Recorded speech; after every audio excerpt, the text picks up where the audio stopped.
എല്ലാവർക്കും നമസ്കാരം. ആകാശഗംഗ എന്ന നമ്മുടെ യൂട്യൂബ് ചാനലിലേക്ക് എല്ലാവർക്കും സ്വാഗതം.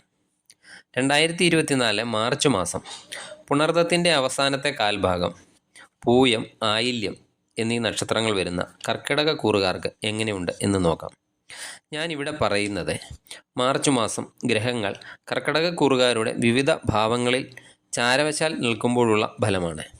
ഇത് പൊതുവായി വരുന്ന ഫലനിർണ്ണയമാണ്, അല്ലാതെ ഓരോ വ്യക്തികളുടെയും ജാതക വിവരണമല്ല. ഓരോ വ്യക്തികൾക്കും ഇപ്പോൾ ഏത് ദശാകാലമാണ് നടക്കുന്നത് എന്ന് നോക്കി ആ ദശാനാഥൻ അനുകൂല ഭാവത്തിലാണെങ്കിൽ നല്ല ഫലങ്ങളും, മറിച്ചായാൽ ദോഷഫലങ്ങളുമാണ് ജീവിതത്തിൽ അനുഭവപ്പെടുക. മോശം ദശാകാലം നടക്കുന്ന വ്യക്തികൾ ദശാനാഥനെ പ്രീതിപ്പെടുത്തുന്നതിന് വേണ്ടിയുള്ള വഴിപാടുകളൊക്കെ ചെയ്യുന്നത് വളരെയധികം ഗുണകരമാണ്. കർക്കിടക കൂറുകാർക്ക് തൊഴിൽപരമായി മാസത്തിൻ്റെ ആദ്യ ഭാഗങ്ങളൊക്കെ അനുകൂലമാണ്. കൂടുതൽ ഉത്തരവാദിത്തങ്ങളൊക്കെ ഏറ്റെടുത്ത് ചെയ്യേണ്ടതായി വരുന്നതാണ്. അതുപോലെ വിവേചന ബുദ്ധിയോടെയൊക്കെ പ്രവർത്തിക്കേണ്ട സമയം കൂടിയാണ്. മേലുദ്യോഗസ്ഥരുമായൊക്കെ സംസാരിക്കുമ്പോഴും അതുപോലെ കൂടെ ജോലി ചെയ്യുന്നവരോടുമൊക്കെ സംസാരിക്കുമ്പോഴൊക്കെ വളരെ ശ്രദ്ധയോടെ പെരുമാറേണ്ടതാണ്. അതുപോലെ സഹപ്രവർത്തകരുമായും ഒരു നിശ്ചിത അകലത്തിൽ മാത്രം നിൽക്കേണ്ടതാണ്. ജോലി സ്ഥലത്തൊക്കെ അനാവശ്യ കാര്യങ്ങളിലൊന്നും പോയി ഇടപെടരുത്. സ്ഥാനക്കയറ്റം, സ്ഥലം മാറ്റം ഒക്കെ പ്രതീക്ഷിക്കാം. പുതിയതായി ജോലിയിൽ പ്രവേശിക്കുന്നവർക്ക് മാസത്തിൻ്റെ ആദ്യ ഭാഗങ്ങളാണ് കൂടുതൽ അനുകൂലമായിട്ടുള്ളത്. വിദേശത്തൊക്കെ ജോലിക്ക് ശ്രമിക്കുന്നവർ കൂടുതൽ ശ്രദ്ധയോടെ കാര്യങ്ങൾ മുന്നോട്ട് നീക്കേണ്ട സമയമാണ്. അതുപോലെ ബിസിനസ്സുകാരെ സംബന്ധിച്ചിടത്തോളം ബിസിനസ്സുകാർക്ക് കൂടുതൽ ശ്രദ്ധയൊക്കെ ബിസിനസ്സിൽ കൊടുത്തു പോകേണ്ട സമയമാണ്. മത്സരരംഗമൊക്കെ ധാരാളം അഭിമുഖീകരിക്കേണ്ടി വരുന്നതാണ്. ധന ഇടപാടുകളൊക്കെ വളരെ ശ്രദ്ധിച്ചു ചെയ്യേണ്ടതാണ്.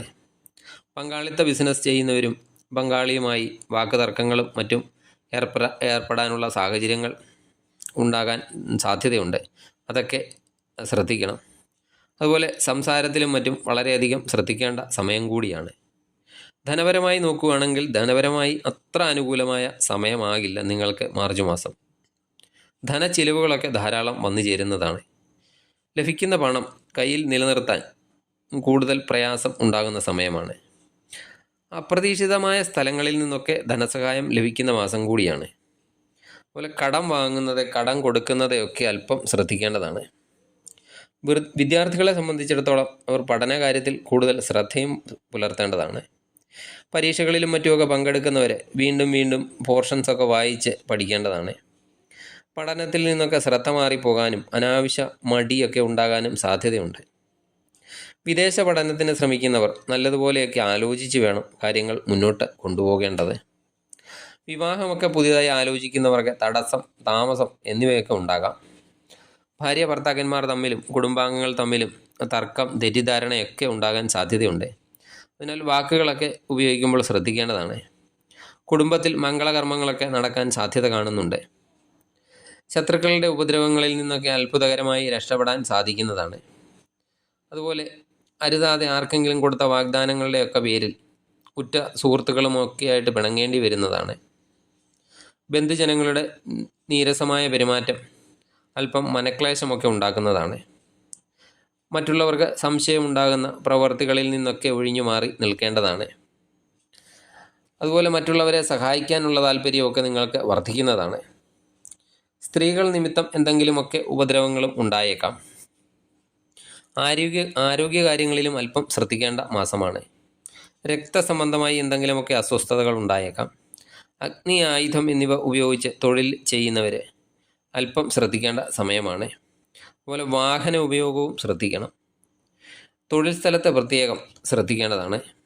അപകടകരമായി ജോലി ചെയ്യുന്നവരൊക്കെ പ്രത്യേക സുരക്ഷയൊക്കെ എടുക്കേണ്ട സമയമാണ്. ദൈവാധീനത്തിനായി ശിവഭഗവാന്റെ ക്ഷേത്രദർശനം നടത്തി പ്രാർത്ഥിക്കുക. അതുപോലെ നവഗ്രഹ പ്രതിഷ്ഠയുള്ള ക്ഷേത്രത്തിൽ നവഗ്രഹ പൂജ നടത്തുന്നത് ദോഷങ്ങൾ മാറാൻ വളരെ നല്ലതാണ്. കഴിയുന്ന ദിവസങ്ങളിൽ ദേവീ ക്ഷേത്ര ദർശനം, അതുപോലെ ശാസ്താ ക്ഷേത്ര ദർശനം ഒക്കെ നടത്തി കഴിയുന്ന വഴിപാടുകളൊക്കെ ചെയ്യുക. നിങ്ങൾക്ക് നല്ലൊരു മാസമായി തീരട്ടെ മാർച്ച് മാസം. നന്ദി, നമസ്കാരം.